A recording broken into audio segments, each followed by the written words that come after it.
Last year, a team I know got a $47,000 AWS bill in a single month. Not from compute, not from storage, from one LLM API endpoint running GPT-4 on a classification task. A task that categorizes support tickets into 5 different AWS buckets.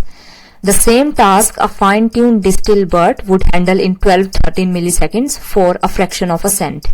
They used the default model, shipped it and scaled, and the bill scaled with it. That's a model layer problem. Not which LLM is the smartest. That's the wrong question in this case. The right question is, for this specific task, at this specific scale, what model gives you acceptable quality at the lowest cost and latency? In 4 videos, we built agents, we orchestrated tool calls, we built state graphs, coordinated multiple agent crews, and in every single one of those videos, the model was one line we set once and never revisited. Today, you would stop doing that. Before moving any further, let me show you where we are in the LLMOps stack. We discussed that there are 7 layers. We completed layer 1, which is application layer. Then we moved to layer 2, which is orchestration, which is also completed across videos 3 through 6. We completed raw Python agent, LangChain, LangGraph, CrewAI. So this layer is also done. Now we are in layer 3, which is the model layer, which is sitting directly between orchestration and knowledge. That position matters because orchestration defines how your agent coordinates and reasons. The model layer defines what brain is doing that reasoning. In this video, we are covering one slice of this layer, which is model selection and inference. The model layer is not about training LLMs. The model layer in a production LLMOps stack is about 3 decisions you make for every agent and every workflow you ship. Decision 1 is which model runs this task. Not as one-time setup, but as an explicit revisited measured choice. GPT-4o mini costs about 90% less than GPT-4o. If your task doesn't need GPT-4o's reasoning depth, and most tasks don't, that cost difference is pure overhead. So, the first decision you need to make is which model runs this task. Decision 2 is where does inference run? Cloud APIs are the default, but they are also the most expensive option, and sometimes it's not suitable for anything touching regulated data. Local inferences with OLLama or self-hosted inference with VLLM, these are some of the production patterns. We are going to cover this in detail in the next video, but for now you just need to know that local inference and self-hosted inference are some of those options. Decision 3 is when does the base model need to be customized? Prompt engineering handles many cases, and fine-tuning handles the cases that prompt engineering cannot. Knowing the difference saves you weeks of work and significant compute cost.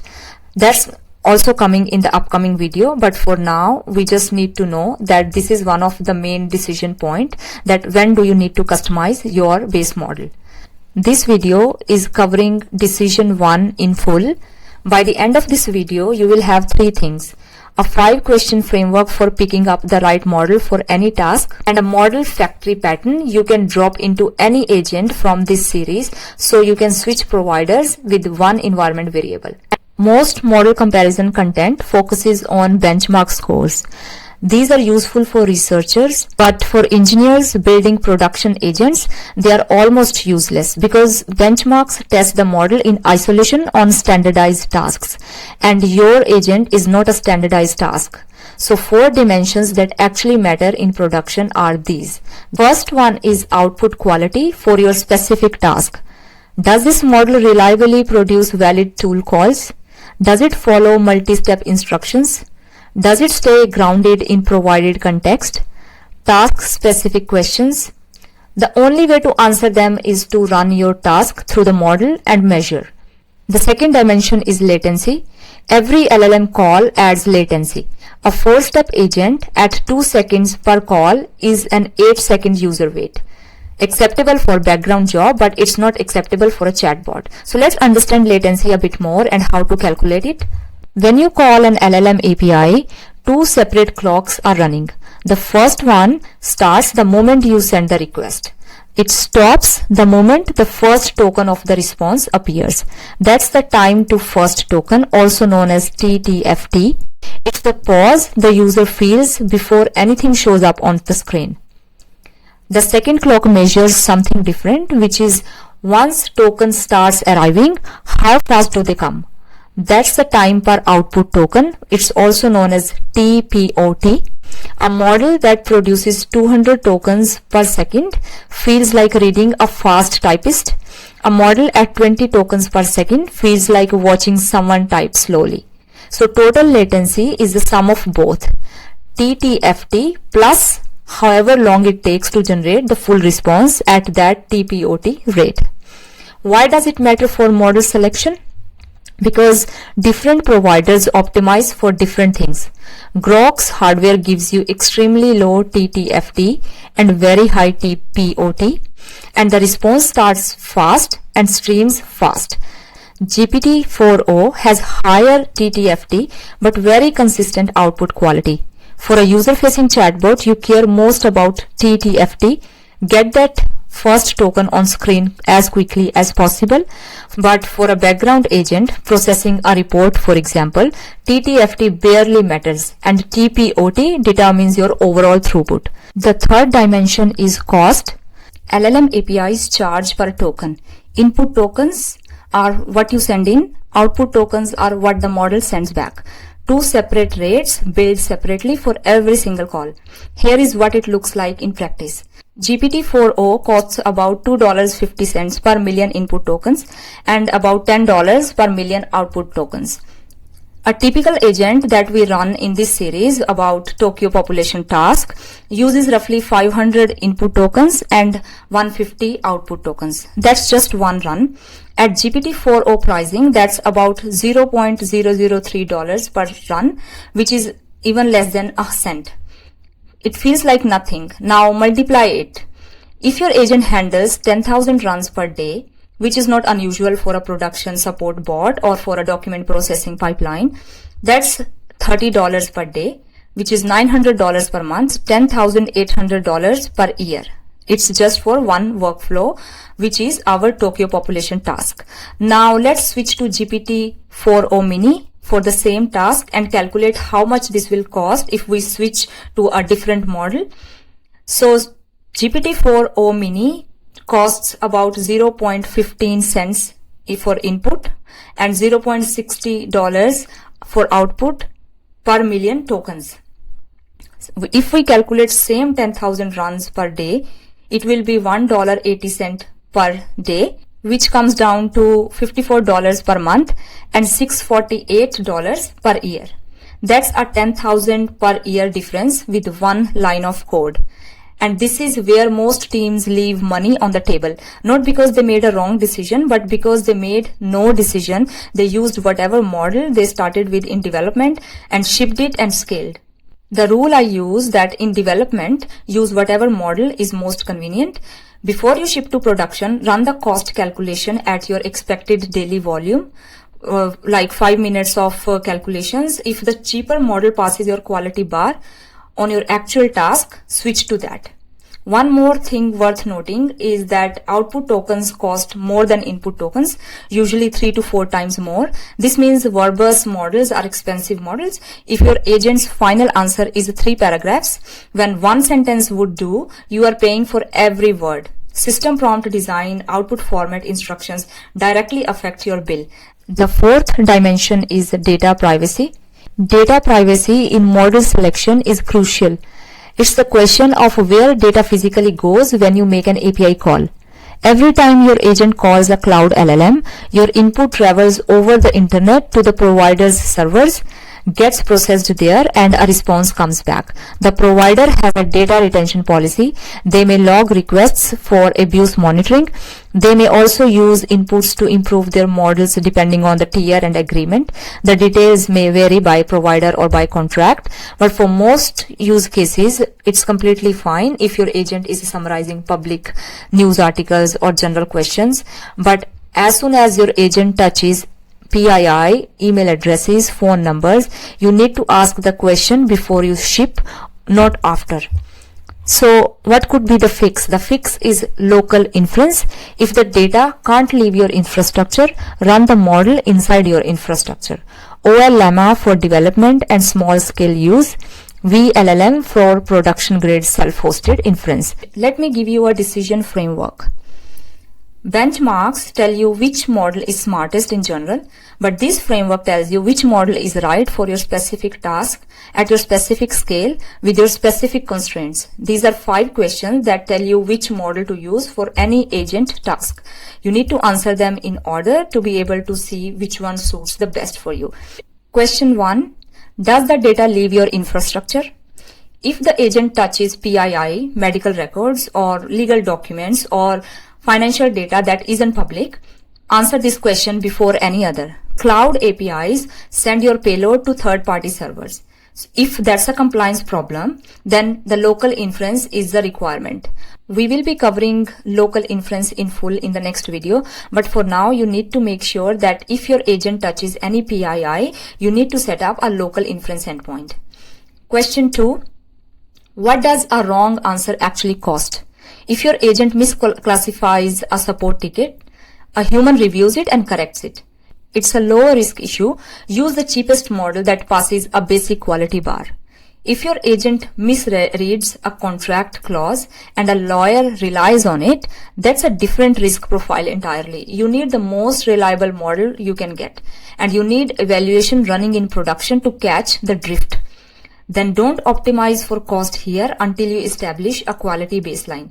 This question matters because most frameworks skip it and jump straight to the capability comparison. Capability is irrelevant if you haven't decided what failure costs you.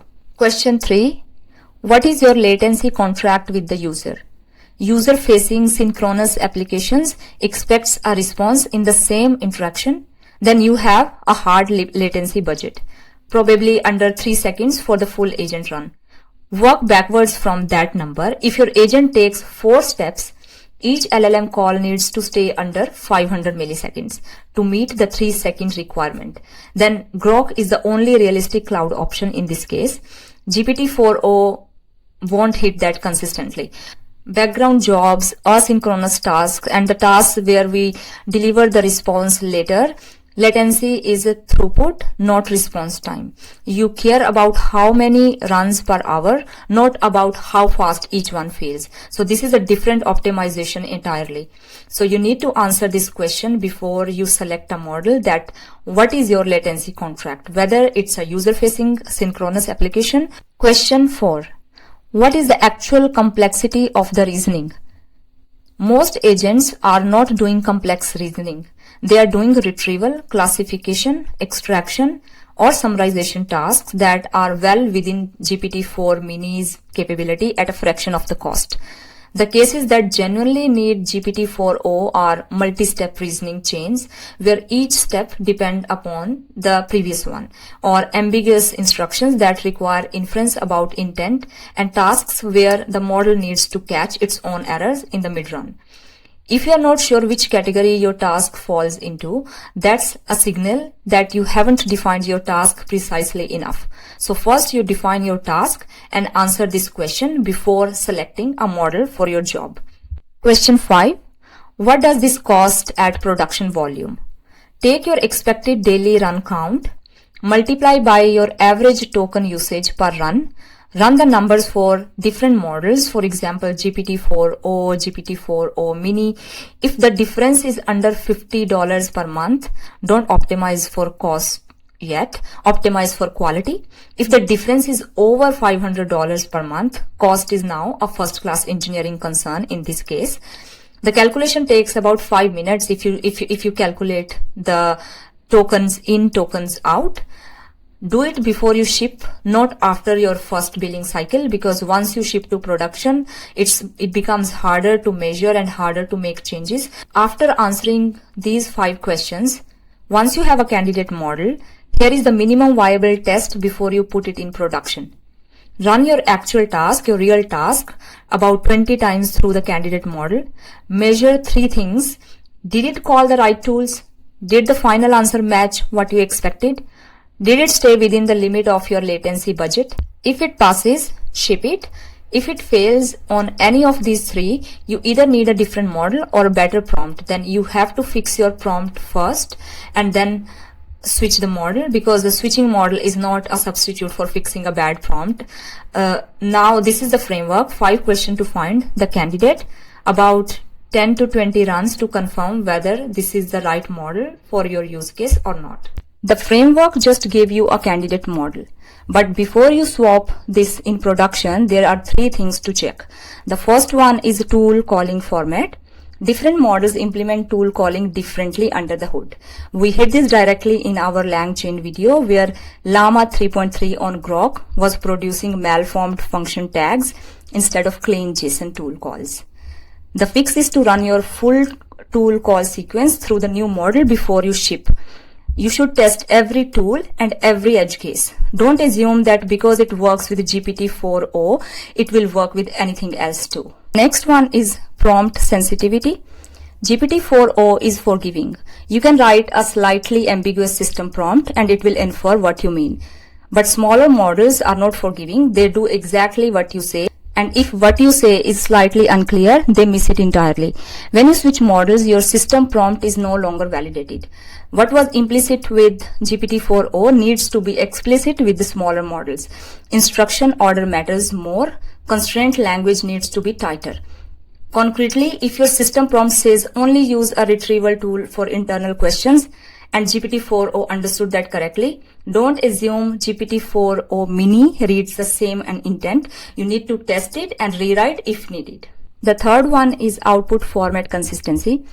If anything downstream of your agent parses the final answer, for example, a database write or a UI component or an API response, that parser was written against the output format of the model you tested with. GPT-4o is verbose. It explains its reasoning. GPT-4o mini respond in different way. It gives you the answer and stops. Gemini has its own formatting habits. The content can be completely correct while the format slightly breaks your parser. Check your output parsing code before you switch. So we have got the framework. We know what breaks. Now the practical question is, how do you actually implement this in a way that doesn't lock you in? Because the reality is you will change your model, maybe not today, but your volume will grow, your cost will change, a better model will release, or compliance requirement will force your hand. If your model choice is hard-coded into your agent, that change becomes a refactor. If that's an environment variable, it's just a quick 30 seconds change, which you can easily make. So this is the factory pattern. One function, which is get LLM. Your agent calls get LLM and gets back whatever provider is configured. The agent itself has no idea which model is running. It just receives messages and returns messages, same as it always did. To switch provider, you don't touch any single line of code here. You will just pass the environment variable, which is LLM provider. For example, if you want to go with LLM provider OpenAI, then you select you pass OpenAI as the value of this environment variable, and the function will automatically load the OpenAI model for you. And because LLM object is separate from the agent definition in both LangGraph and CrewAI, this patterns works identically across everything we built in this series. Drop it in once, it will cover all of them. The defaults matter too, because notice that Grok is the default when no environment variable is set. That means in development where you haven't set anything, you are on a free tier. In staging, you set it as OpenAI, for example. In production, you set it to whatever your cost and quality analysis told you to use. Different environment, different models, zero code changes between them. You can extend this get LLM code to whatever other provider or anything else you want to configure. For example, Grok model, by default, it loads Llama 3.3, but if you want, you can configure it to something else, but make sure you have some default so your code doesn't fail. Let me leave you with 3 things that actually matter from this video.